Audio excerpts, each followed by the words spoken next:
Good morning. Good evening. मेरा voice आ रहा है? आ रहा है ना? अरे very good. Good morning good evening हो गई आप लोगों की। आप सभी को आप बहुत बहुत आभार कि आप लोग इस प्रोग्राम के अंदर आए और इतने शॉर्ट नोटिस पे आप लोग आ गए। कहने मात्र से कि भैया आज आपको सिखा रहे हैं, हम फटाफट ज्वाइन कर लो प्रोग्राम।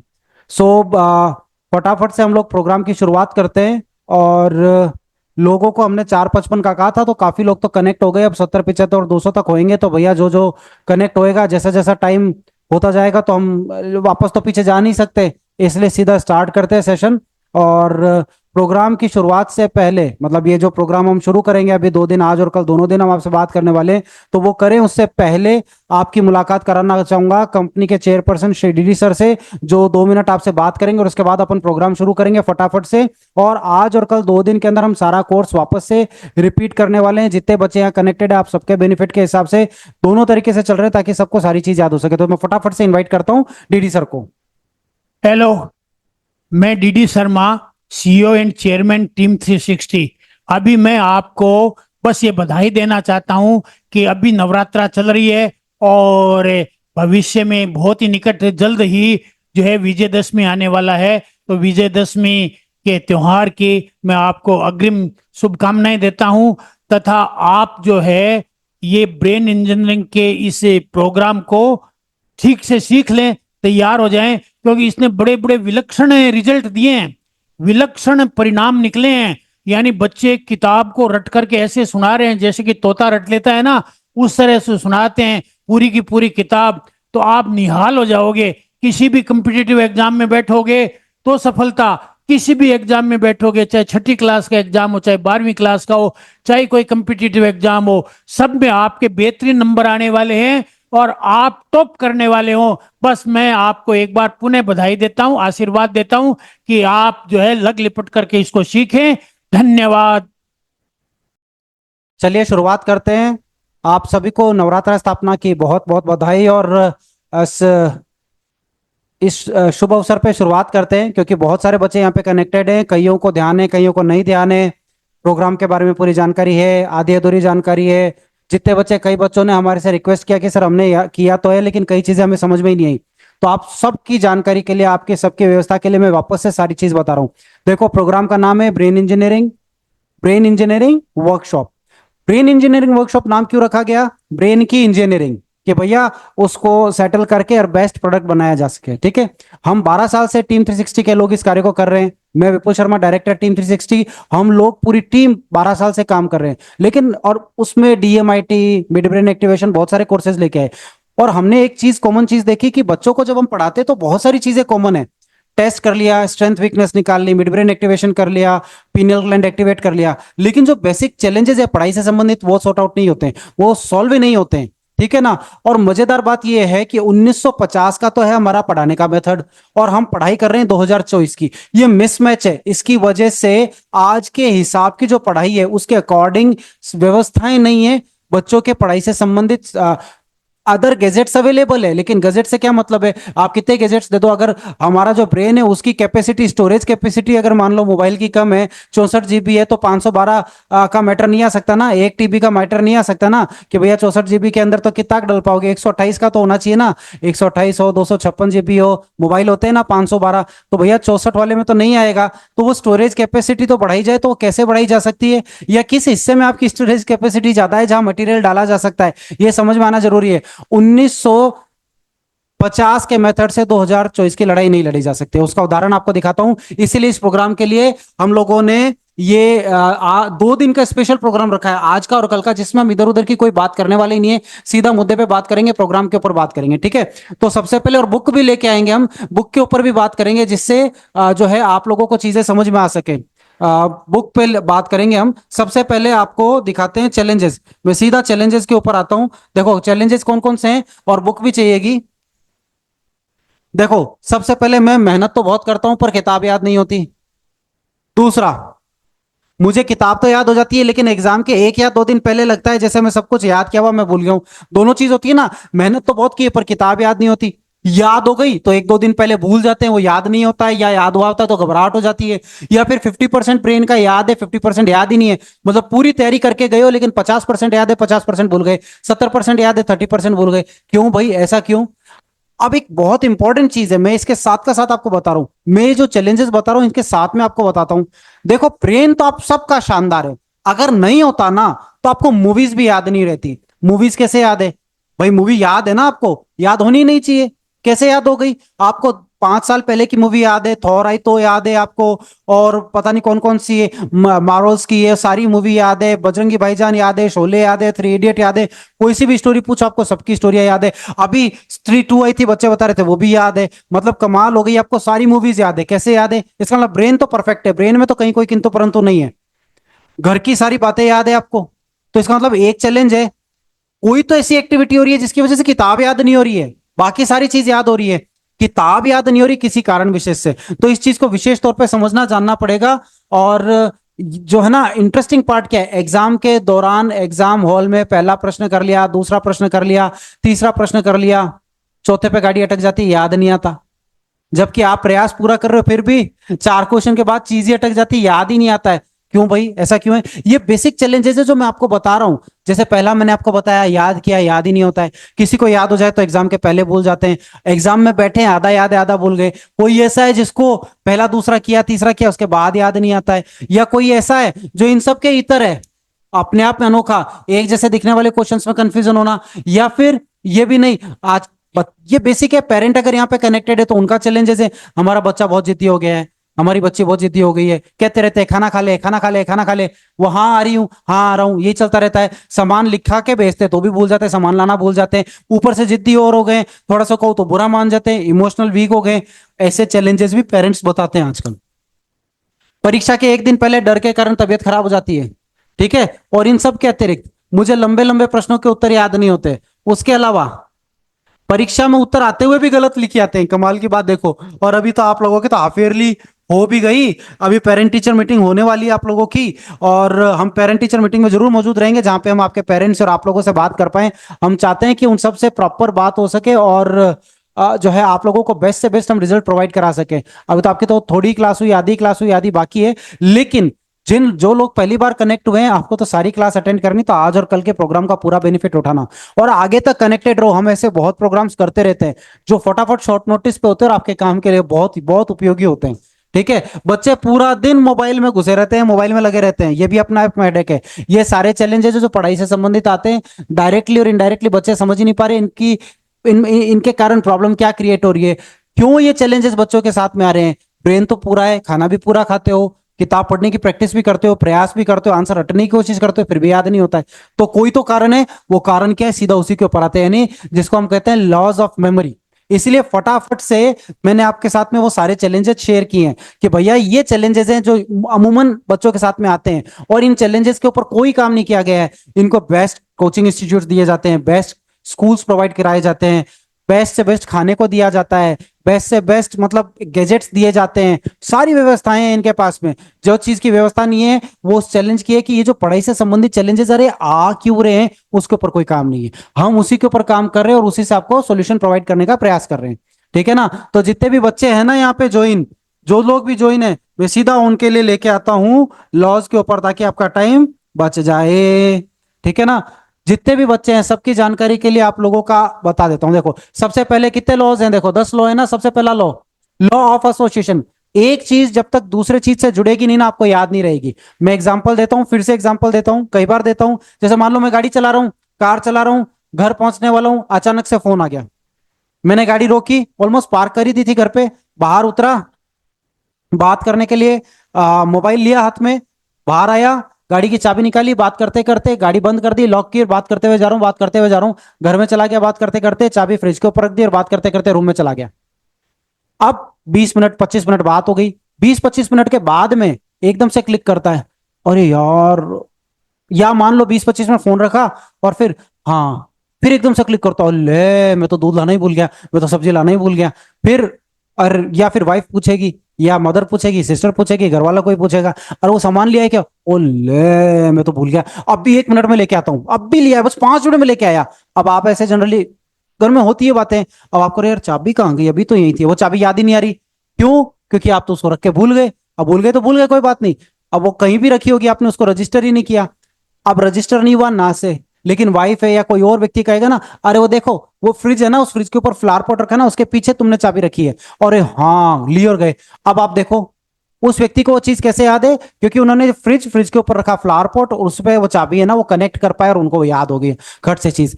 हमारी किताब के दौरान ये कुछ अप्लाई नहीं होता है। आप किताब जब याद करते हो तो किसी चीज को किताब से कनेक्ट करते हो क्या? नहीं करते तो याद नहीं होता है।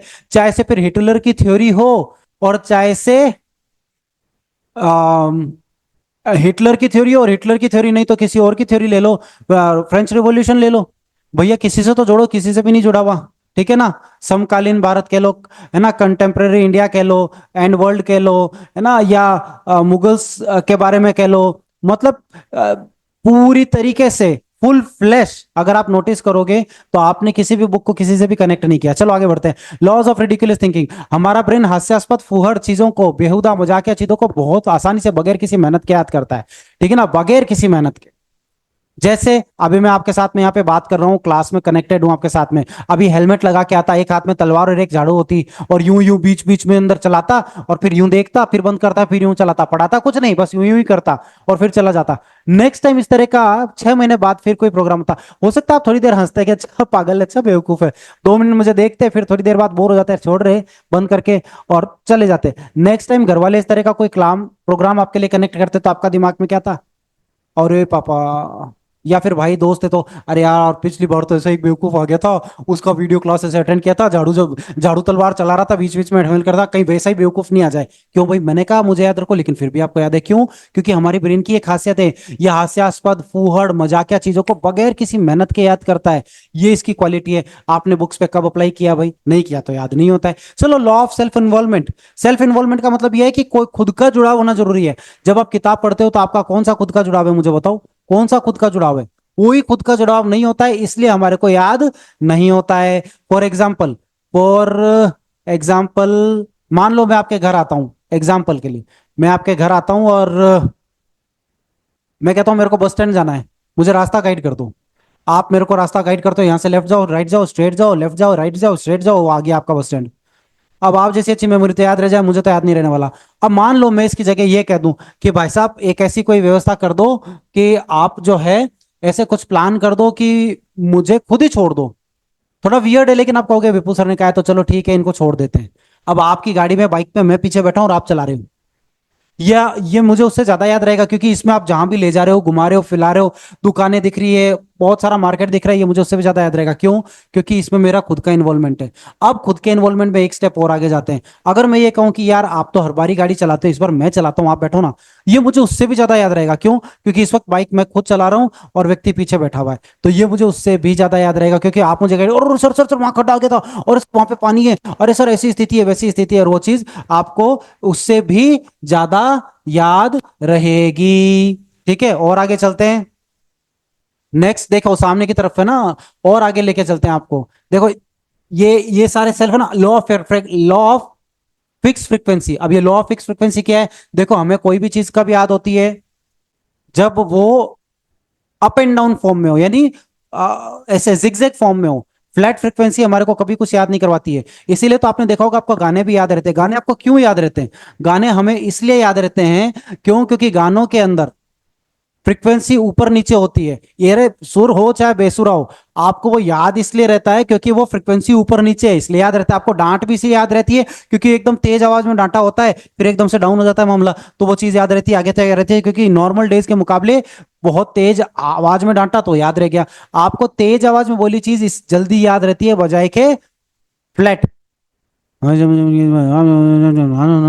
में करो चाहे कैसे ही करो, ऐसी आवाज याद नहीं होती है। आपको फ्रीक्वेंसी ऊपर नीचे करनी पड़ेगी अगर आपको याद करना है तो। ठीक है ना? उसके आगे चलते हैं, नेक्स्ट पे आते हैं। और नेक्स्ट पे आते हैं law of video and picture format.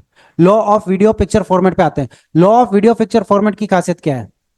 Law of video format and picture format की खासियत क्या है कि कोई भी चीज आपको कब याद होती है? जब वो वीडियो फॉर्मेट या पिक्चर फॉर्मेट में होता है। Picture format and video format का मतलब होता है आपको कोई सी भी चीज क्यों याद है? क्योंकि वो या तो वीडियो फॉर्मेट में है या पिक्चर फॉर्मेट में। वीडियो फॉर्मेट में मूवीज आपको इसलिए याद है क्योंकि वो वीडियो फॉर्मेट में। कोई भी मूवी उठा लो, वो आपको क्यों याद है? क्योंकि वो वीडियो फॉर्मेट में है। पिक्चर फॉर्मेट का उदाहरण दे देता हूं, A for apple, B for ball, C for cat, D for dog. क्यों याद है? क्योंकि इन सब की इमेज बनी हुई है। Red Apple, A for Apple, Apple की इमेज बनी हुई है। बी फॉर बॉल, बॉल की इमेज बनी हुई है। सी फॉर कैट, कैट की इमेज बनी हुई है। जिसकी इमेज बनी हुई है वो याद रहता है, जिसकी इमेज नहीं बनी वो याद नहीं रहता। इसीलिए परम आवश्यक है, इसीलिए परम आवश्यक है कि आप इस चीज का विशेष ध्यान में रखें कि आपको केवल वही चीज याद रहेगी जो वीडियो फॉर्मेट या पिक्चर फॉर्मेट में होगा, उसके इतर नहीं याद होगा। नेक्स्ट, ये बच्चा कुछ पूछना चाह रहा है। यश, हाँ बेटा बोलो। सर हाँ बेटा बोलो। हेलो सर, मुझे लॉ ऑफ सेल्फ इन्वॉल्वमेंट समझ में नहीं आया। मैं बताता हूं, देखो लॉ ऑफ सेल्फ इन्वॉल्वमेंट क्या चीज है। जब तक आप खुद किसी चीज के अंदर इंगेज नहीं होगे ना, जब खुद इन्वॉल्व नहीं होगे ना, तब तक वो चीज याद नहीं होगी। इसको और अच्छे से बताता हूं, जब आप पढ़ाई कर रहे होते हो या जैसे आप मूवी देख रहे होते हैं ना, तो जब हम मूवी देख रहे होते हैं ना तो कोई चीज दूसरी दिमाग में नहीं आती है। जब हम गेम खेल रहे होते हैं ना, बैटिंग कर रहे होते हैं, मान लो मिल गया सामने, बॉल आ रही है, बॉल आ रही है, शॉट घुमा के मार दोगे, वो आप उस वक्त आपके दिमाग में कुछ और नहीं आ रहा होता है। मूवी देख रहे होते हैं ना, मजाकिया कुछ और चीज दिमाग में नहीं आ रही होती है। मोबाइल पे रील्स देख रहे होते हैं ना, कोई दूसरी चीज में मोबाइल लगे हुए नहीं आती दिमाग में। यह कहलाता है सेल्फ इन्वॉल्वमेंट, खुद का इन्वॉल्व होना। उस वक्त दिमाग में कोई और दूसरी चीज नहीं आना, that is called self involvement. इसलिए मैंने आपको एक एग्जांपल दिया था कि जब अगर मान लो मैं आपको बोलूं कि यश मुझे बस स्टैंड पे का रास्ता गाइड कर दो, तो आपने गाइड किया, मेरे को वो क्यों याद नहीं रहा? क्योंकि आपके रास्ते के साथ में मुझे और दिमाग में भी बहुत चीजें चल रही थी। जब आपने मेरे को गाड़ी पे बैठाया, आप गाड़ी लेके चला रहे हो, मैं पीछे बैठा हूं, तब भी मेरा दिमाग पहले से ज्यादा फोकस्ड है, क्योंकि इस बार मैं पीछे बैठा हूं, लेकिन फिर भी कहीं ना कहीं मेरे दिमाग में ख्याल आ रहा है कि अरे यार है ना, ये वो रास्ता भी देख रहा हूं और साथ में ख्याल भी चल रहा है। लेकिन थर्ड टाइम जब मैंने खुद ही बाइक पे बैठ गया, अब मैं चला रहा हूं ना, तो मेरा दिमाग है कहीं इधर उधर जाऊंगा तो गिर जाऊंगा, ये मुझे इससे भी ज्यादा याद रहेगा। इसीलिए मैंने आपको बताया था सेल्फ इन्वॉल्वमेंट का, कि जब आप कोई ऐसी एक्टिविटी करो कि दिमाग में कोई दूसरी चीज आपके ख्याल आवे ही नहीं, तब चीज याद होती है। वरना कोई ना कोई दिमाग में ख्याल आता रहेगा तो याद नहीं होगी। इसको कहते हैं सेल्फ इन्वॉल्वमेंट। और कोई किसी बच्चे का प्रश्न है? क्योंकि बार बार एक बच्चा हाथ खड़ा कर रहा था। कौन सा बच्चा कर रहा था? नहीं तो मैं आगे चलता हूं। और कल क्लास है। हाँ बेटा खोलो, ओपन करो, है ना। हाँ बेटा। सर आज की फर्स्ट लॉ एसोसिएशन, सर उसके अंदर सिर्फ एड्रेस होगा या फिर अलग और भी है? मैं समझा नहीं, क्या कह रहे हो? सर मैं ये कह रहा हूँ, लॉज ऑफ एसोसिएशन मेरे को समझ में नहीं आ रहा फर्स्ट। अच्छा, लॉ ऑफ एसोसिएशन समझ में नहीं आ रहा। देखो जब आप कोई किताब याद करते हो, देखो मैं आपको एक एग्जांपल देता हूँ। अच्छा है, लॉ ऑफ एसोसिएशन का बच्चे यहाँ कनेक्टेड है, आपको अच्छा एग्जांपल देता हूँ। जैसे मान लो मैंने ये जैकेट पहना है, ठीक है ना, ये जैकेट मैंने पहना हुआ है। अब मान लो आपके घर में किसी ने भी ऐसा जैकेट पहन लिया, या मार्केट से खरीद के ले आए पापा, और मेरे जैसा जैकेट आपके पापा ने खरीद के पहन लिया, ठीक है ना। तो आप खट से क्या बोलोगे? और पापा ये तो वो सर आए थे ना, उन्होंने भी ऐसा जैकेट खरीदा था। या फिर मान लो मैं मूवी देख के आया स्त्री टू, और सर आप स्त्री टू देख के आए, मैं भी स्त्री टू देख के आया था, ठीक है। या मान लो बोला मैं अभी है ना उदयपुर घूमने गया था, और अच्छा आप उधर, अरे सर मैं तो खुद उदयपुर घूमने गया था, वहां पे आपने वो सैलियों की बाड़ी देखी थी क्या? वहां फतेहपुर आपने देखा था क्या? वो आपने फलाना देखा था क्या? ढिमका देखा? ये होता है एसोसिएट करना, किसी चीज को किसी चीज से जोड़ना। जब आप पढ़ाई करते हो तो आपकी बुक को किसी चीज से जोड़ पाते हो क्या? कोई भी चीज उठा लो, कोई किताब को, मान लो आपकी सोशल साइंस है, कौन सी क्लास में हो बेटा आप बताओ? कौन सी क्लास में हो? हाँ, अच्छा फोर्थ में, फिफ्थ में? Sir fifth. फिफ्थ में। अब फिफ्थ क्लास का जो भी मैटर है आपका बुक का, वो आप किसी और चीज से जोड़ पा रहे हो क्या? नहीं जोड़ पा रहे हो तो नहीं एसोसिएट हो रहा है। आपको आपको सब कुछ याद है। अभी आपने मेरे को बोला सर मेरे को ये लॉ ऑफ एसोसिएशन याद नहीं हुआ, इसको भी आपने मेरे से कनेक्ट कर लिया। अब आपको एक एग्जांपल देता हूं, कल को ऐसी कोई और क्लास हुई, किसी और टीचर ने कराई, तो खट से आप कहोगे अरे वो एक सर आए थे ना, उन्होंने भी ये चीज कराई थी। आपने कर लिया ना मेरे को एसोसिएट बगैर किसी मेहनत के। मैंने थोड़ी कहा था मुझे याद करो, लेकिन इन फ्यूचर ऐसी कोई भी क्लास होगी ना, तो खट से मैं आपको याद आऊंगा कि अरे वो एक सर आए थे ना, उन्होंने भी कराया था, वो सर भी ऐसे कराते हैं, या उन सर ने भी ऐसा कराया था। जब अपन जुडो कराटे सीखने जाते हैं तो अपन खट से कह देते हैं अरे हमारे वहां घर के पास में भी एक व्यक्ति है ना जुडो कराटे सिखाता है। अगर अपन कोई कपड़ों की दुकान पे जाते हैं कपड़े खरीदने, तो कई बार आपस अरे मेरे है ना, मेरे घर के पास में भी है ना एक दुकान है, वहां पे भी ऐसे कपड़े देते हैं। मेरे घर के पास भी एक सब्जी वाला है, वो ये सब्जी देता है। मेरे घर के पास भी एक दूध वाला है, वो डेयरी है, वहां से लेते हैं। ये क्या चीज है? ये एसोसिएटेड है, हमारा ब्रेन एसोसिएट करता है, कुछ ना कुछ किसी चीज को जोड़ के रखता है याद करने के लिए। लेकिन बच्चे, जब आप किताब याद करते हो तो मुझे बताओ कि आपके आंसर्स को आप किसके साथ जोड़ते हो? जब जोड़ते ही नहीं हो तो याद नहीं होता। जब आप शादी में जाते हो, ठीक है ना, जब शादी में जाते हो तो शादी के अंदर भी आप खट से, है ना, दोस्त फ्रेंड्स खेलते हो, खट से कोई बात और ये बता देते, अरे मैं तो मेरे मामा की शादी में गया था, वहां पे हमने ये किया था, वहां पे ये किया था। नेक्स्ट टाइम मान लो फिर किसी शादी में गए तो आप खट से कहते हो कि अरे यहाँ इस शादी में तो मैं यहाँ पे तो मैं पहले भी आया हूँ, पहले भी एक ना मेरे रिलेटिव है उनकी भी यहाँ पे शादी हुई थी ना, तो इस गार्डन में हम पहले भी आए हुए हैं, यहाँ पे हम खाना खाने पहले भी आए हुए हैं, इस मूवी हॉल में तो हम पहले भी आए हुए हैं, हमारे फलाने जी आए थे ना, उनके साथ में घूमने आए थे। मतलब आप हर चीज को जोड़ते हो, कुछ भी चीज को नोइंगली और अनोइंगली। लेकिन जब बात आती है किताब की तो सिर्फ उसको रटते हो, वो किसी से नहीं जुड़ती, इसलिए याद नहीं होती। इसीलिए आपको मैंने ये लॉज आज बताए हैं, मुझे लगता है इसी में टाइम निकल जाएगा, कल ही करा पाऊंगा आपकी क्लास। देखो, law of self involvement, ridiculous हो गया, एसोसिएशन हो गया, फ्रीक्वेंसी हो गया, पिक्चर एंड फॉर्मेट। वीडियो और पिक्चर फॉर्मेट में कोई चीज कब याद होती है? देखो, मूवीज सारी आपको मूवीज याद है। क्यों याद है? वो वीडियो फॉर्मेट में, पिक्चर फॉर्मेट में। आपकी किताबें नहीं है वीडियो फॉर्मेट में, आपकी पिक्चर नहीं है पिक्चर फॉर्मेट में, कुछ भी नहीं किताब के अंदर, थोड़ा बहुत कुछ है, बाकी कुछ है नहीं। नहीं है तो नहीं याद होता।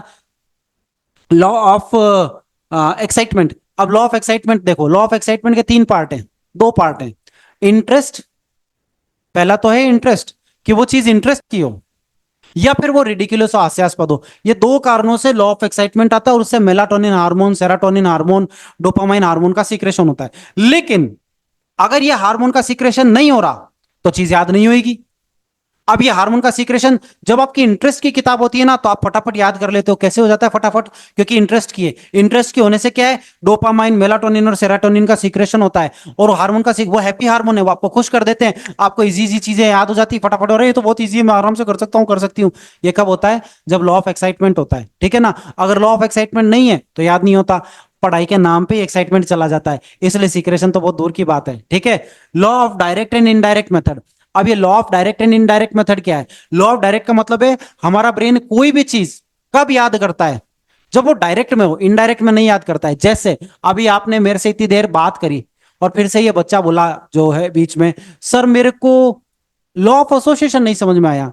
एक बच्चा बोला सर मेरे को लॉ ऑफ सेल्फ इन्वॉल्वमेंट नहीं समझ आया, जबकि बताया मैंने दोनों है, बताया मैंने दोनों है, सुने आपने दोनों है, फिर भी आपने मेरे से वापस पूछा। क्यों? क्योंकि जब आप मेरे को सुन रहे थे ना, उस वक्त या तो दिमाग में कोई और बात चल रही थी, या आप किसी और भी एक्टिविटी में एंगेज थे। अब जब किसी और एक्टिविटी में एंगेज थे ना, तो आपका दिमाग उस तरफ चल रहा था, तो वो चीज याद हो जाएगी, ये रह जाएगी। इसीलिए मैंने स्कूल का एग्जाम्पल दिया था कि मैडम जब बोर्ड पे कोई आंसर लिखाती है, तो हम क्या है, बोर्ड पे आंसर, मैडम मान लो मैडम ने कुछ बोर्ड पे लिखाया, आप पीछे बैठे बैठे मैडम जो लिखा रही हो लिख रहे हो, लिख रहे हो, लिख रहे हो, है ना, आपस में बात भी करते जा रहे हो, लिखते भी जा रहे हो। फिर एकदम से मैडम करती है, शोर नहीं, शोर नहीं करेगा, तो फिर आप की हंसते हो, फिर वापस से बात करना चालू कर देते हो। अब मान लो 3-4 दिन बाद आपका एग्जाम हुआ, मैडम ने सरप्राइज टेस्ट रख लिया कि वो ना 3 दिन बाद, मान लो रख लिया, उस दिन मैंने जो बोर्ड पे आंसर लिखाए थे ना, उन्हीं में से पूछूंगी। अब आपको ले क्या थे? अब आपको सारे आंसर याद आ रहे हो, रहे यार वो बोर्ड पे मैं लिख रहा, मैडम लिखा रही थी यार, आपको सब याद आ गया, अरे मैं वो साथ वाले से बात कर रहा था ना, वो बात कर रहा था, वो सारी बात याद हो जाएगी, लेकिन आंसर याद नहीं आएगा। क्यों याद नहीं आएगा आंसर? क्योंकि आपका ब्रेन बात में लगा हुआ था, वो डायरेक्ट था, और आंसर आप इनडायरेक्ट में लिख रहे थे। हमें लगता है कि हम आंसर लिख रहे हैं, उससे कुछ फर्क नहीं पड़ता, ब्रेन रजिस्टर ही नहीं कर रहा है, इसलिए याद नहीं होता। जबकि मूवी देखते हो ना, तो ये सारे लॉज एक साथ अप्लाई हो जाते हैं। एसोसिएशन भी होता है, किसी न किसी से जुड़ जाता है, रिडिकुलस भी होता है, हास्यास्पद मजाकिया भी होता है, खुद का जुड़ाव तो होता ही है, पास में कुछ भी होता है अपने को, क्या मतलब ऐसे गौर के घुस के देखते हो उसके अंदर कि पता नहीं क्या, मूवी के पर्दे में घुस जाओगे, ठीक है। उसके अलावा लॉ ऑफ फ्रिक्वेंसी, ऊपर नीचे मजाकिया, जोक्स, पंचेज आते हैं, वो आपको वैसे ही सुनते हैं, इसलिए एक्साइटमेंट बना रहता है, इंटरेस्ट का बना रहता है। फिर वीडियो फॉर्मेट में, फिर डायरेक्ट फोकस्ड होकर आप देखते हो, इसलिए वो सारी चीजें आपको याद होती है। ये सारे के सारे लॉज देखो। उसके अलावा लॉ ऑफ लर्निंग मोड और law of left and right brain बता देता हूं। लॉ ऑफ लर्निंग मोड क्या है? देखो, फोकस एंड कंसिडरेशन बहुत सिंपल से है। फोकस होना बहुत जरूरी है, जब तक आपका फोकस नहीं है चीज आपको याद नहीं होगी, ठीक है ना। फोकस्ड होना जरूरी है, लेकिन किंतु परंतु उसके बाद लिखा है law of learning method. Learning method का मतलब है कि आपका याद करने का मेथड कौन सा है। आप बोल बोल के याद करते हो, लिख के याद करते हो, या सुन के याद करते हो? How do you know?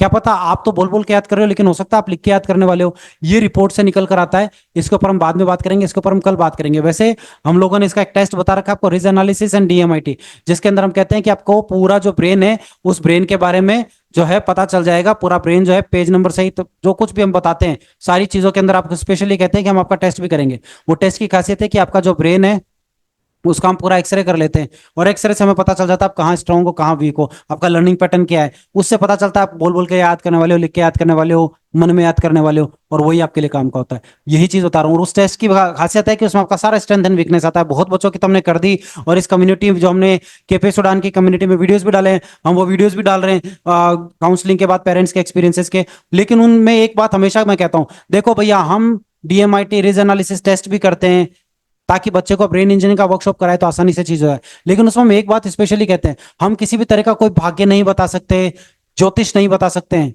देखो ना तो हम भाग्य बता सकते हैं ना ही ज्योतिष बता सकते हैं। भगवान ना करे किसी का बाइक चलाते हुए एक्सीडेंट हो जाए, गिर जाए, मैं तो कह रहा हूं, और लेफ्ट पैर में चोट लग जाए या दर्द हो जाए, स्वेलिंग सी आ जाए, आप लगनाते लगनाते गाड़ी छोड़ के जाते हो हॉस्पिटल, डॉक्टर को दिखाते हो, डॉक्टर साहब देखते हो, अरे ये क्या हुआ, तुम्हारे तो पैर में स्वेलिंग आ गई, सूजन आ रही है, चलो एक्सरे कराओ पहले देखते हैं क्या हो रहा है ये। अब एक्सरे कराया, एक्सरे में आया फ्रैक्चर हो गया इसलिए स्वेलिंग आ गई, वो कहते हैं भाई एक्सरे कर लिया देख लिया, ये जो फ्रैक्चर है ना, ये फ्रैक्चर की वजह से स्वेलिंग आ रही है, आपके एक्सरे रिपोर्ट में फ्रैक्चर आया है, प्लास्टर करा लो। अब प्लास्टर करना, एक्सरे करने का अर्थ ये थोड़ी है कोई भाग्य देख दिया या ज्योतिष देख दी। बायोलॉजिकल प्रूवन है कि भैया हाल फिलहाल आपकी क्या स्थिति है पैर की, वो पैर की हड्डी टूट गई है, वो प्लास्टर करने से वापस जुड़ जाए तो आपका वो दर्द दूर हो जाए। तो ये सब जो सारी चीज हुई है ना, ये एक्सरे, तो इसमें कोई भाग्य थोड़ी देख दिया डॉक्टर ने या कोई ज्योतिष थोड़ी देख दी डॉक्टर ने, बायोलॉजिकली क्या स्थिति है वो बताया है। ऐसे वो टेस्ट हम करते हैं ना, उस टेस्ट से बायोलॉजिकली चीज पता चलती है कि आपका लर्निंग पैटर्न क्या है। तो ये सारे लॉज एक साथ लगते हैं। उसके अतिरिक्त लेफ्ट एंड राइट ब्रेन, आपका कौन सा ब्रेन ज्यादा वर्क कर रहा है, लेफ्ट वाला या राइट वाला, क्योंकि जिस बच्चे का लेफ्ट वाला ब्रेन ज्यादा चल रहा है वो पढ़ाई में लॉजिकल पॉइंट पे ज्यादा अच्छे से चीजों को याद करता है, टू द पॉइंट आंसर याद करता है। और जिसका राइट ब्रेन ज्यादा चल रहा है वो कैसे याद करता है, पिक्चर बना के, इमेजेस बना के करता है। ये सारे लॉज एक साथ अप्लाई करने होते हैं, तब आपको चीज जो है पेज नंबर से ही याद होती है। हाँ बोलो बट्टे।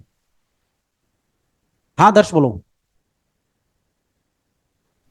सर मेरे को लॉ ऑफ फिक्स फ्रीक्वेंसी नहीं आया था। अभी बताते हैं। देखो लॉ ऑफ फिक्स फ्रीक्वेंसी का मतलब क्या है, आपको कोई भी चीज कब याद है, अब मम्मी पापा डांट देते हैं आपको याद क्यों रहता है, अगर मम्मी पापा ने आपको डांट दिया, टीचर ने डांट दिया, वो याद क्यों रहता है, वो इसलिए याद रहता है क्योंकि तेज आवाज में ऊंचे स्वर में डांट दिया। हमारा ब्रेन है ना ऊंचे स्वर में तेज आवाज में डांटी हुई चीजों को रजिस्टर कर लेता है।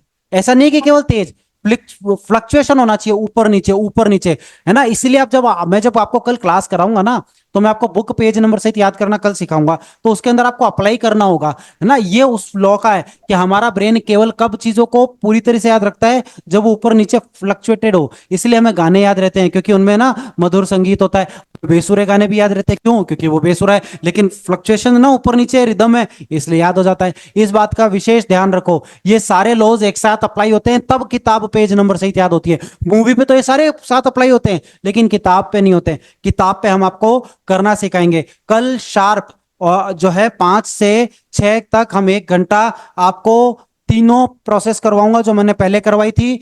मैं चाहता हूं देखो आपको पूरी बुक पेज नंबर से याद हो, तब है मजा, तो है ना। इसलिए कह रहा हूं आपको कि भैया एक बार ये मेथड आ गया ना आपको, तो फिर आप सारी किताबों पे अप्लाई कर पाओगे।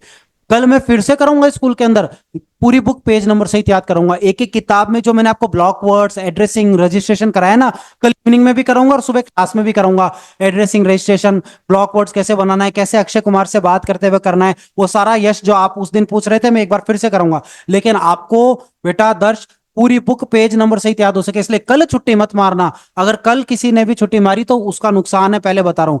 पूरी बुक पेज नंबर से याद करने का बहुत अच्छा तरीका है। हाँ बेटा बोलो, यश बोलो। सर हाँ हेलो। हाँ बोलो सर बेटा। फिर कितने पेज करने हैं, सर फिर कितने पेज करने हैं? क्या कह रहे हैं ये, कितने पेज है, जितना कर सकते हो सारे करिए, मुझे कोई दिक्कत नहीं है, सर कम नहीं होने चाहिए। सर हमारे एसएसटी में है ना सर, जो हमारे चैप्टर हो गए ना सर, मैंने वो आपको सारे सुना दिए, तो सर मैं कल साइंस कर लाऊं क्या? करके आ जाना, लेकिन मैं चाहता हूं आपको पूरी बुक हो, आधा अधूरा मत करो बेटा। पूरी बुक होगी ना तब है मजा। कल ने कोई हम आपके पेरेंट्स को, टीचर को, Chatterjee sir they are very excited कि अच्छा बच्चे ऐसे कर रहे हैं, उनको पूरी बुक करीब मिलेगी ना तब आएगा मजा। आधा अधूरे में क्या मजा आएगा, आप करके आ जाओ, मैं आपको पूरा सपोर्ट करूंगा। सर मुझे 28 पेजेस हो गए है बेटा, साइंस में। साइंस में सर कितने, मुझे साइंस में 28। 20, 28 मतलब फिर मैं 1 से लेके 28। Yes sir.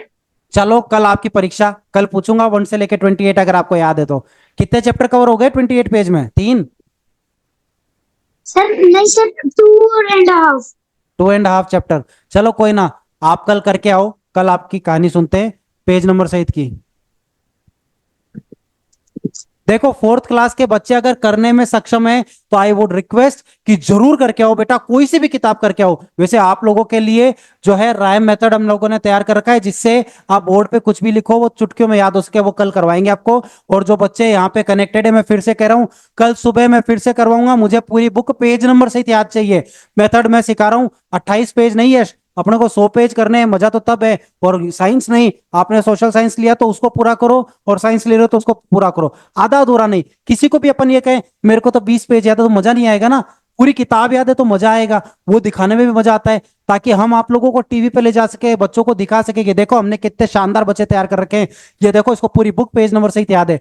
वो अगर आप चाहते हो टीवी पे जाने का मौका मिले, हम ऐसी कोई व्यवस्था कर सके आपके लिए, तो पूरी बुक पेज नंबर सहित याद करो, ठीक है? आधा अधूरा नहीं कि 28 पेज की है, 40 पेज के, पूरा चाहिए भैया आप तो, ठीक है ना? So I wish you all the best. कल शाम को ठीक 5 बजे भी वर्कशॉप अटेंड करेंगे, और ये लॉज मैंने आपको करें ये बताएं, कल मैं सिखाऊंगा प्रोसेस। तो अपनी अपनी किताब लेके बैठना, जो भी किताब आप लोगों को ले करनी है कल लेके बैठना। हम पहले करेंगे सबसे पहले इंस्टॉलेशन प्रोसेस, उसके बाद मेंटेन प्रोसेस, उसके बाद रिकॉलिंग प्रोसेस, ताकि आपको कम से कम कल जो है 100 पेज किताब के याद कराने के मेथड सिखा सकूं, ठीक है? आई wish you all the best. अब आपसे कल मुलाकात करते हैं, धन्यवाद।